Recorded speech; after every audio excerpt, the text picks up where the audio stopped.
Bismillah ar-Rahman ar-Rahim. Thank you, Mr. President. And let me just thank the Islamic Society of North America giving me this honor to speak on your, I believe, the 56th convention. I believe that this is a great platform, a platform through which we can raise the awareness of Islam amongst the most powerful country in the world, which is United States. And I think it's very important, and ISNA can play a great role. So I will talk about three aspects today. And in all three, I would like ISNA to play its part in spreading awareness. Number one, I do not believe that the Western society understands the love, affection, reverence we have for our Holy Prophet Muhammad, peace be upon him. And because they do not understand this, we have surprise in the Western societies when any person mocks or ridicules our Holy Prophet, and they see this reaction amongst the Muslims. They don't understand it because they do not view religion like we do. I have spent a lot of my time in England because I studied there and played professional cricket there. And I know that they do not view religion like we do. The way they talk about religion, the way they talk about even Jesus Christ, peace be upon him, they don't understand how Muslims love and respect their Prophet.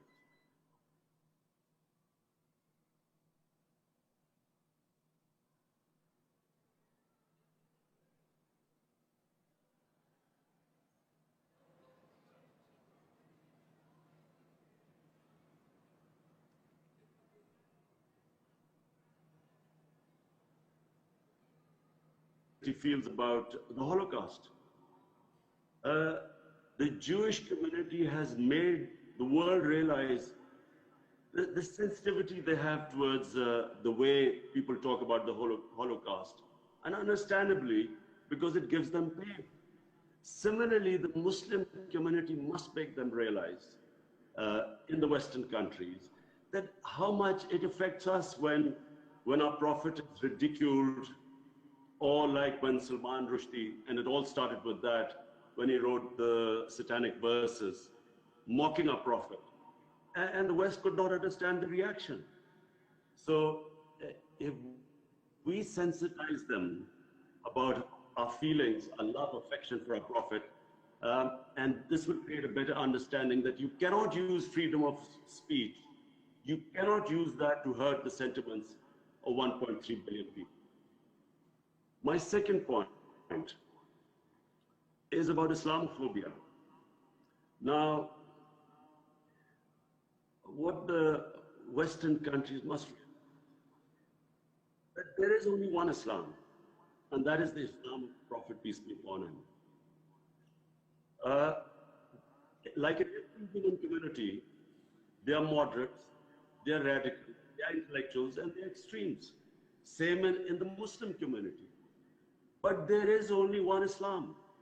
So when terms like Islamic terrorism are used, unfortunately, this creates what I believe one of the main reasons it creates Islamophobia. Because when words are used like this is a radical Muslim, or this is a Muslim extremist, or Muslim terrorist, how is the man in the street in the Western society supposed to distinguish between what is a moderate Muslim and what is a radical Muslim? So the whole Muslim community gets tainted by that. And so every Muslim becomes suspect. And then you have people like the gunman who walks into a mosque and shoots Muslims because he can't distinguish. He feels that all Muslims are terrorists. We must work at this. We have to de-link terrorism with Islam. Terrorism has nothing to do with Islam or any other religion. Suicide attacks have been blamed on Islam for some this myth that Muslims blow themselves up because they'll go to heavens and they'll have this virgins, this whole bit. The Hindu Tamil Tigers before 9/11 were responsible for 70% of suicide attacks. But no one blamed Hinduism for it. Before that, the Japanese kamikaze pilots, they did suicide attacks, but no one blamed their religion. So terrorism has nothing to do with religion. It has to be delinked. Terrorism, the roots of terrorism are in politics. Religion, all religions, the fundamental things they preach are compassion and justice. All religions. And we have to make people understand the difference between human societies, what religions say, and how human societies are. So if we concentrate on the worst, on the extremes of a human society, when I first went to England, there were these people called the skinheads. They would beat up people because of the color of the skin. So imagine if I went back and looked at society from the prism of what the skinheads did. Similarly, if what has happened since 9/11, any terrorism is related to Islam now. And this has done two things. One, it has created Islamophobia. What I'm talking about, these gunmen, Muslims being targeted. But secondly, it has delegitimized Muslim freedom struggles. So for instance, in Kashmir, after 9/11, the Indian government could suppress the people by using the word Islamic terrorism. And if the word Islamic terrorism came about, all worries about human rights, about justice disappeared. People in the Western countries, the moment a movement was labeled Islamic radicals or terrorism, that was it. The whole Western world would cast a blind eye on it. They wouldn't talk about it. And so Muslims were crushed by governments using the word Islamic terrorism. My third thing, and this is probably the most serious thing which is confronting Muslims right now, and I'm talking about almost 200 million Muslims of India. You see, I also know Indian society. I have, through cricket, I have had love and affection in India. I know India, a lot of friendships in India. Well, what has happened in India right now needs to be told to the Western world.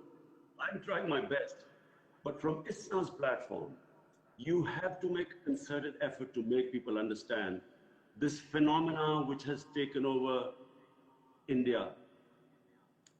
You have to make the Western societies understand RSS.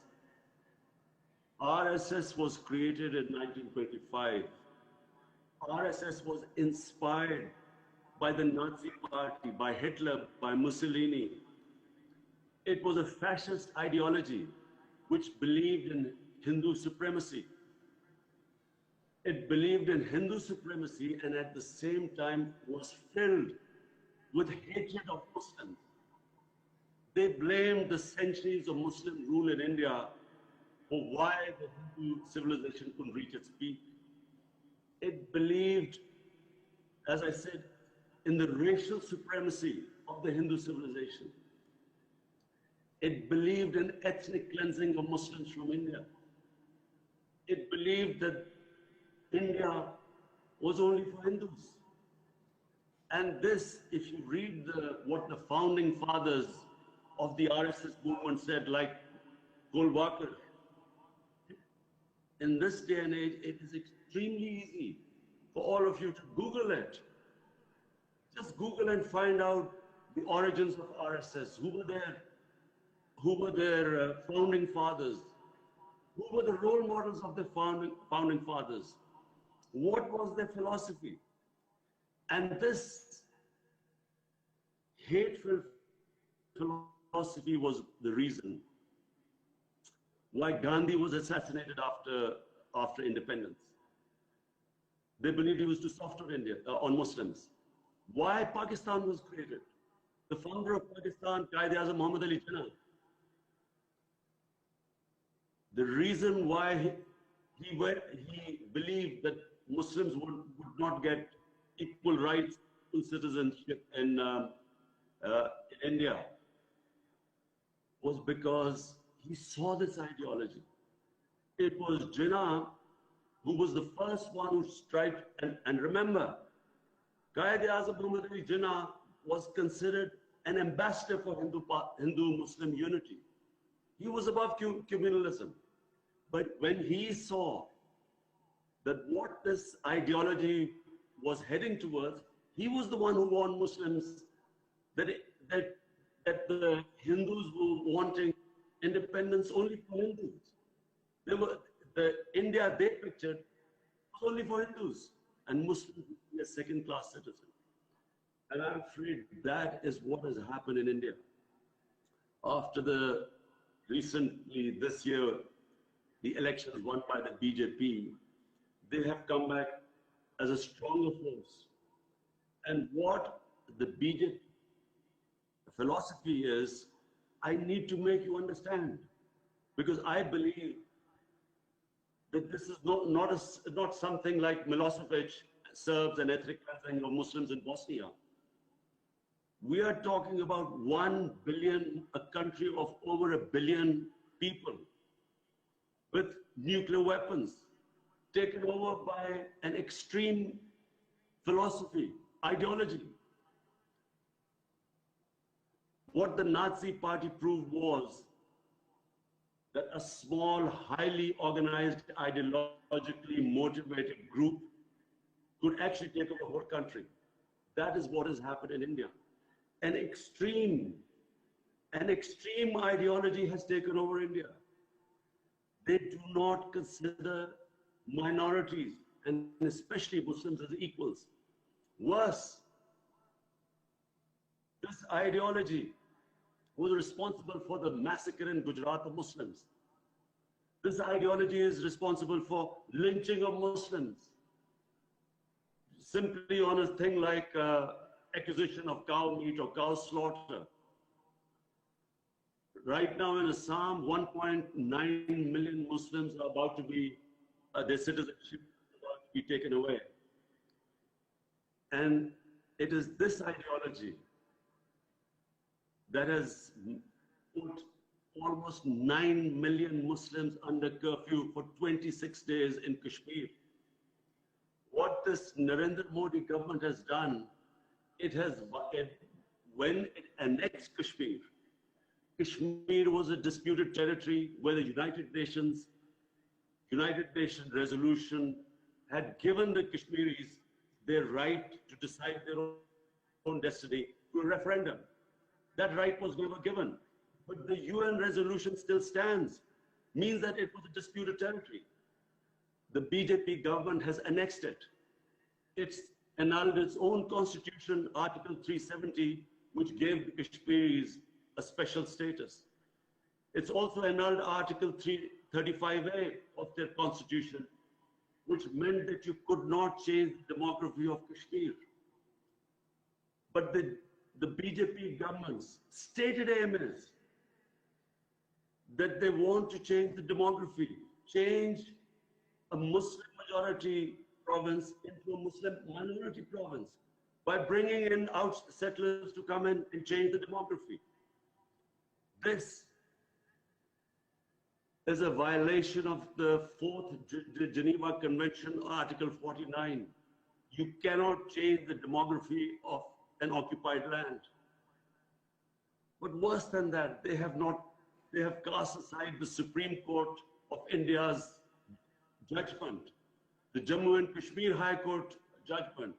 What was promised to the people of Kashmir by Jawaharlal Nehru, the founding father? And again, I repeat, it's 26 days the people of Kashmir are under curfew. They have shut out all media, all internet, no news is coming out of there. We believe that what is happening in Kashmir is that RSS goons have been let loose amongst the population. We believe people are being picked up. What reports are coming out? Boys are they go into houses and pick up boys. 8,000 people so far have been put in prison. 4,000 people have been taken out of Kashmir. All their leaders have been put under arrest. Even the opposition leaders were not allowed to go inside Kashmir to see what is happening there. And that is what I want ISNA to do. Raise awareness. In the 21st century, this is happening. And this is happening, an ideology which openly states that they want to change the demography of the people of Kashmir, which openly states that the Muslims do not have the same rights in India as the Hindus. They have completely cast aside the secularism of Nehru and Gandhi. And I'm afraid this ideology is not going to stop here. I think they have let out of a genie out of a bottle. It's not going to go back in. This genie of hate, of Hindu supremacy. It's not just the Muslims who are going to be a threat. And I'm again, almost 200 million Muslims in India. What is going to happen to their future? It's also going to go after Christians. Already there have been attacks on the Christian churches. Christians have been tried to reconvert it into Hinduism. Dalits are not going to be spared. Soon Sikhs, the Sikh community, even they will suffer after a while. Even the Indians who do not agree with this ideology. The whole, as I repeat, the secular India concept, the plural India concept, everything is at threat. And Pakistan, we fear in Pakistan that we are not dealing with a rational government in India. As I repeat, an extreme ideology has taken over India. We believe, like it happened in February, when Indian soldiers were killed because a young 20-year-old boy got radicalized by the security forces. And remember, there are 900,000 security forces right now in Kashmir. 900,000. The human rights violations have been mentioned by the United Nations for the first time. So when a boy blew himself up, India blamed Pakistan. We immediately asked them, we said, if you give us any proofs that Pakistan was involved, we will take action. They sent us a dossier. But before the dossier arrived, they had sent their jets into Pakistan to bomb us. We feel that India will do this again to divert attention from what we fear will be bloodshed in Kashmir in order to oppress the people, subdue the people, kill their hunger for freedom, ethnically cleanse them, or change the demography. We believe that the sort of oppression they will do in Kashmir and already are doing, they will need to divert the world attention to Pakistan. And we believe that as they did in February, they will do some sort of an action, an attack in Pakistan. But now we're talking about two nuclear-armed countries face to face. So the consequences, this is no longer something like Rwanda or like Bosnia.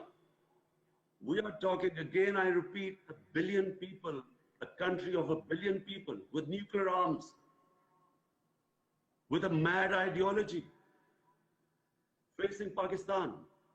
What will happen once this, if a similar sort of attack happens, Pakistan will retaliate? We, again, I repeat, and two nuclear armed countries face to face. That is why it is important for ISNA to play its role. I have asked the OICU to play its role. I'm going to raise this in the United Nations General Assembly. But you, as the largest Muslim body in North America, has a very important responsibility. You must make people aware of what is going on in India. This image of India so far of a land of peace, a land of gurus, of karma, a land where, of plural secular values, it is no longer that India anymore. The previous Home Minister of India, which was a Congress Home Minister, his public statement that in the RSS camps, terrorists are being trained. There are 4 million members of RSS. They are very similar to the Hitler brown shirts who went around terrorizing people. Judges, media, opposition, minorities. This is what is happening in India right now. Any opposition to this RSS ideology is squashed. So therefore, in conclusion, after repeating what I feel is your role, I would also like you to tell the world, what is the difference? I keep telling the world, what is the difference? In Medina, Riyasat, what was the sunnat of their holy prophet?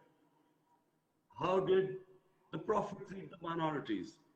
There was the constitution of Medina. There was the written covenant with St. Catherine's Church, which I believe still exists, where the prophet said that we will protect your places of worship till the day of judgment.